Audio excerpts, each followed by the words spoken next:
ये कहानी मेरी खाला की है जो आज से 25 साल पहले अगवा हो गई थीं। इस कहानी को पढ़कर आप सोचेंगे इंसान पर इंसानों के हाथों कैसे कैसे सुतम होते हैं और कितनी औरतें यहाँ सिर्फ इंसानी खुदगर्जी की भेंट चढ़ जाती हैं। इनको इंसाफ दिलवाने वाला आज भी कोई नहीं। हमारे नाना एक खुशहाल आदमी थे। घर में किसी चीज़ की कमी नहीं थी और जायदाद भी काफ़ी थी, इसलिए बच्चों की परवरिश इंतहाई नाज़ो नम्मी हो रही थी। घर में खुशी और बेफिक्री का ये ज़माना ज़्यादा देर तक कायम ना रह सका। नाना जान दिल का दौरा पड़ने से इंतकाल कर गए। मेरी अम्मी, खाला और मामू छोटी उम्रों में यतीम हो गए। हमारी नानी उस वक़्त जवान थीं जब वो अचानक बेवा हो गईं। 2 बेटियां और 1 बेटा, यानी 3 बच्चों की माँ होने के बावजूद इनकी शख्सियत में बला की कशिश थी। वो बेहद खूबसूरत थीं। 3 बच्चों की माँ तो कजा अभी भी गैर शादीशुदा लगती थीं, इसलिए बेवगी इनके लिए और भी जाने अज़ाब बन गई। शौहर के वफ़ात हो जाने से नानी जान पर गम का पहाड़ टूट पड़ा। जब कमाने वाला ना रहा तो खुशहाली कब तक रहती। नौबत यहाँ तक पहुँची कि घर का सामान बेचकर गुजारा होने लगा। ज़मीन और जायदाद का सारा निज़ाम दरहम भरम हो गया। जब निज़ाम चलाने वाला ही ना रहा तो माशी हालात का देगरगो हो जाना एक यकीनी अमर था। मजबूर होकर हमारी नानी को घर से बाहर कदम निकालना पड़ा, वो भी जायदाद के मामलात को संभालने के सिलसिले में। ये बात इनके देवरों को सख्त नागवार गुजरी। उन्होंने तरह तरह के इल्ज़ामात लगाने शुरू कर दिए। इनके चाल चलन के बारे में बातें उड़ाने लगे, गोया बेवा होना कोई बहुत बड़ा जुर्म था जिसकी सज़ा इन्हें मिलनी ज़रूर थी। आखिरकार ख़ानदान वालों ने ये फ़ैसला कर लिया कि ज़किया हमारी नानी की दूसरी शादी करा दी जाए और इनके बच्चे अपने चाचों के पास रखे जाएं। चाचा तो पहले ही इस ताक में थे कि किसी तरह ये हमारे कब्ज़े में आ जाएं तो हम बआसानी इनकी जायदाद पर हाथ साफ कर सकें। बाकी लोग शायद इस बात को ना समझते थे, मगर ज़किया खूब समझती थी। वो तो बहुत रोई पीटी, मगर इनके मैके वालों ने ना सुनी। ससुराल वाले एक दिन आकर दोनों बच्चियों को ले गए और बेटा उस वक़्त क्योंकि 2.5 साल का था, इसलिए वो हमारी नानी के पास ही रहने दिया गया और हमारी नानी की दूसरी शादी कर दी गई। उस वक्त मेरी अम्मी की उम्र 11 साल थी और खाला सबा बामुश्किल 8 साल की थीं। खाला बड़ी शोख और शरारती थीं। वो खूबसूरत भी थीं, बिल्कुल माँ जैसी खूबसूरत पाई थीं। इनके चाचों को यही फिक्र थी कि किसी तरह जायदाद से इन यतीम लड़कियों को महरूम रखा जाए। उन्होंने पहले अम्मी जान की शादी की और इनसे जायदाद का हक लिखवा लिया। अब्बा जान ने कहा कि मुझे जायदाद की ज़रूरत नहीं, अल्लाह का दिया सब कुछ है, हमें सिर्फ लड़की का रिश्ता चाहिए, हमें पैसे की लालच नहीं है। इधर से इत्मीनान हो गया और मामू तो अभी छोटे से थे। अब एक खाला बाकी थीं, यानी अम्मी की शादी के बाद खाला सबा रह गईं। उन्होंने इनके लिए भी जल्दी से रिश्ता ढूंढा और शादी कर दी। हालांकि वो अच्छे लोग नहीं थे और खाला भी बहुत कम उम्र थी। ऐसी लड़की जिसके सर पर ना माँ का साया हो, ना बाप की शफकत और ना ही चाचुओं ने पलट कर खबर ली हो। ससुराल वालों ने सोचा इसका तो कोई है नहीं। उन्होंने खाला पर खूब सतम ढाए और एक दिन शौहर ने नशे की हालत में खाला को रात के वक्त मार पीट कर घर से निकाल दिया। इसने सोचा कि कहीं पास पड़ोस में जा बैठेगी, सुबह वापस आ जाएगी या मैके चली जाएगी। जब सबा कई दिन तक घर ना लौटी तो इसके शौहर ने मैके जाकर पता किया, मगर वो वहाँ भी नहीं गई थी। इसने खाला के चाचुओं को बताया कि तुम्हारी भतीजी बुरे चलन की थी, किसी शख्स से मिलती थी, एक दिन गायब हो गई। यकीनन इसके साथ भाग गई होगी। बेहतर है कि इसकी थाने में रपट लिखवा दी जाए। इस बयान पर पूरे ख़ानदान में हलचल मच गई। इन लोगों ने थाने में भी रिपोर्ट दर्ज करवा दी। फिर सारे ख़ानदान वालों ने यही फैसला किया कि इस मामले को यहीं दफन कर दिया जाए। तलाश करने से मुफ्त की बदनामी होगी। अब जो होना था वो हो चुका है। मेरी नानी बहुत रोई पीटी कि मेरी बेटी ऐसे भाग जाने वाली नहीं, ज़रूर इसके साथ कोई मसला हुआ है, इसको तलाश तो करो। मगर कौन तलाश करता। अम्मी अपने घर और बच्चों में मसरूफ़ थीं। सौतेले नाना भी इस चक्कर में नहीं पड़ना चाहते थे। फिर दिन हफ्तों में और महीने सालों में बदलते रहे, यहाँ तक कि 24 साल गुजर गए। नानी के एक देवर का सिर्फ एक बेटा था जो फौत हो गया और दूसरा देवर बे औलाद ही था। इस तरह ये दोनों जायदाद के लालची इंसान, जिन्होंने जायदाद की खातिर हमारी नानी को इनके बच्चों से जुदा किया और बच्चों को तकलीफ़ में डाला, खुद भी बे औलाद ही मर गए और यतीमों की जायदाद इनके किसी काम ना आई। आखिरकार मेरे मामू जब जवान हुए तो ये जायदाद इनको ही मिली, यानी हकदार को हक इसका मिल रहा था। मगर इस जायदाद की वजह से नानी बेचारी ने बेहद दुख उठाया और अपनी मासूम बच्चियों से जीते जी दूर कर दी गईं।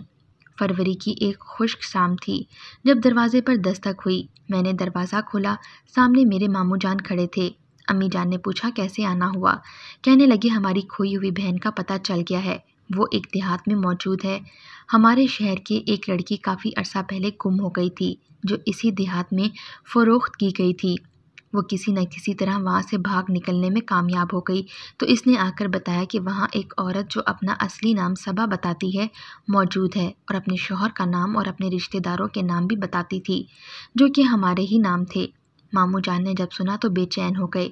मामू जान ने अम्मी से मशवरा किया। उन्होंने भी कहा कि तुम किसी औरत या आदमी को इस देहात में भेजो जहाँ सबा मौजूद है ताकि पता तो चले कि वो वाकई ही हमारी बहन है कि नहीं।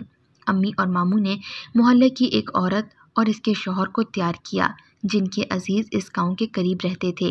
वो वहां गए। फिर वो औरत सबा खाला के घर किसी तरह पहुंची और इनको जाकर हमारी नानी जान का ख़त दिया। सबा खाला अपनी वालदा का ख़त पढ़कर बेकरार हो गईं। औरत और इसका शौहर वापस आ गए और हालात बताए। अब तो हमारी नानी जान रोने पीटने लगी कि मैं खुद जाऊंगी अपनी बेटी के पास। मामू जान ने नानी जान को समझाया कि जल्दी ना करो, पहले मैं खुद जाकर तस्दीक करता हूँ, फिर आपको ले चलूँगा। मामू ने इस आदमी की मिन्नत समाजत की कि मुझे इस देहात में ले चलो। वो राज़ी ना होता था। फिर इस शर्त पर राज़ी हुआ कि मैं सिर्फ आप लोगों को इन आदमियों के नाम और घर का पता देता हूँ जहाँ पर आपकी बहन रहती है, मगर मैं इनके घर आपके साथ नहीं जाऊँगा। इन लोगों से दुश्मनी मोल नहीं ले सकता। खैर मामू जान ने इस शख्स से इन लोगों का पता ले लिया, अपने साथ एक और आदमी को तैयार किया। अगले दिन वो इस गांव को रवाना हो गए और इस आदमी के बताए हुए पते पर पहुंच गए। बहन ने भाई को पहचान लिया। दोनों गले मिलकर खूब रोए। इस आदमी का नाम रोशन था जिसके घर में खाला सबा इसकी बीवी बनकर रहती थी। रोशन ने भाई और बहन को मिलने पर कोई एतराज़ ना किया। इसने मामू को बताया कि मैंने आपकी बहन को 25 साल पहले 2,500 रुपये में ख़रीदा था। इस ज़माने में 2,500 रुपये भी काफ़ी रकम थी। अब खाला सबा के इस आदमी से 2 बेटे थे और एक बेटी। बड़ा बेटा शादीशुदा था, बेटी सबसे छोटी थी। इन लोगों ने मामू की आवभगत की, बल्कि खाला से मिलने के लिए आने वालों पर कोई एतराज़ भी ना किया, लेकिन उन्होंने खाला जान को मामू के साथ मैके भेजने से मना कर दिया। वो कहते थे जिसको मिलना हो बेशक हमारे घर आ जाए, मगर हम अपनी औरत को जाने नहीं देंगे, या फिर अपनी कोई औरत आप लोग इसके बदले हमारे पास अमानत छोड़ जाओ। ये अपने रिश्तेदारों से मिलकर वापस आ जाएगी तो फिर तुम लोग भी इसके बदले में छोड़ी हुई औरत आकर हमसे ले जाना। कर्ज ये कि वहाँ से खाला को लेकर आना ख़तरे से खाली ना था। मामू जान ने पुलिस की मदद हासिल करनी चाहिए तो भी ख़ानदान वालों ने साथ ना दिया और साफ कह दिया कि हम पहले तुम्हारी वजह से क्या कम बेइज्जत हुए हैं जो अब रही सही कसर पूरी करने आई हो। हमें पुलिस की ख्वारियाँ नहीं भुगतनी। मामू जान बगैर खाला को लिए वापस आ गए। नानी जान को आकर हाल बताया तो वो तड़पने लगी। मैं हर सूरत में सबा के पास जाऊंगी, चाहे कुछ हो जाए। इन्हें बार बार गर्श आने लगे और वो बीमार हो गईं। इनकी हालत देखी ना जाती थी। लिहाजा ये फैसला हुआ कि अम्मी जान, नानी और मामू दोबारा गांव जाएंगे और इन लोगों को एतमाद में लेने की कोशिश करेंगे। अगर वो लोग खाला सबा को थोड़े दिनों के लिए साथ भेजने पर राज़ी हो गए तो ठीक, वरना जो अल्लाह को मंजूर, मुलाकात तो हो जाएगी। अम्मी, नानी जान और मामू फिर गांव रवाना हो गए। मैंने ये 4 दिन अल्लाह अल्लाह करके काटे। 5वें दिन तकरीबन 2 बजे दोपहर सब लोग वापस आ पहुँचे। हमारी जान में जान आई। मैंने पहली बार अपनी गुमशुदा खाला को देखा। साथ इनका बड़ा बेटा अख्तर और लड़की सकीना भी आए थे। खाला तो अम्मी जान से कहीं ज़्यादा बड़ी लगती थीं। चेहरे पर झुर्रियाँ पड़ चुकी थीं और गमों की धूप ने इनकी आंखों की चमक को धुंधला दिया था। अम्मी जान ने बताया कि वो लोग किसी तरह खाला को भेजने पर रजामंद ना थे, मगर इनके बड़े बेटे ने साथ दिया कि मैं अपनी माँ को ले जाता हूँ और मैं ही वापस ले आऊँगा, इसलिए वो भी साथ आया है। खाला की गुजरे वक्त की कहानी सबने सुनी और सभी रोते रहे। बड़े सुतम भरी दास्तान थी। वो एक एक जुल्म को याद करके रोती और कहती थीं कि अब कभी वापस नहीं जाऊंगी। अपनों की शक्लें तक भूल गई थी। बरसों पहले जब पहले शौहर ने नशे की हालत में रात के वक्त घर का दरवाज़ा खोलकर बाहर गली में धक्का दिया था तो खाला बेचारी एक जानने वाले के घर रात पनाह लेने की खातिर चली गई थीं। इस औरत का नाम जुबैदा था।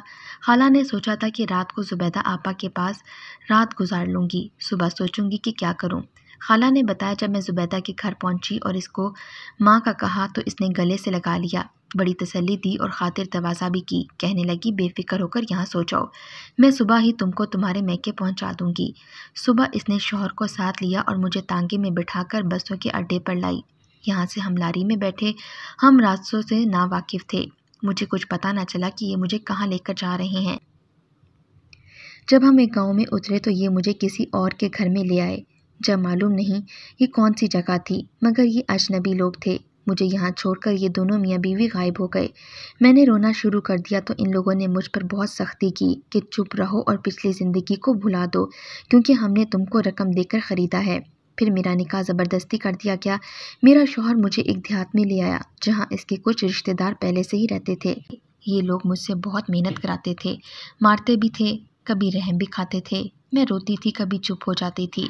फिर बच्चे हो गए और ज़िंदगी ऐसे ही गुजरती गई। अब मसला ये था कि खाला सबा वापस नहीं जाना चाहती थी। वो वापस जाने पर राज़ी ना थीं। मामू और नानी जान भी इनको वापस भेजने पर तैयार ना थे। आखिरकार मामू ने किसी तरह इनके बेटे अख्तर को समझा बुझाकर चलता कर दिया।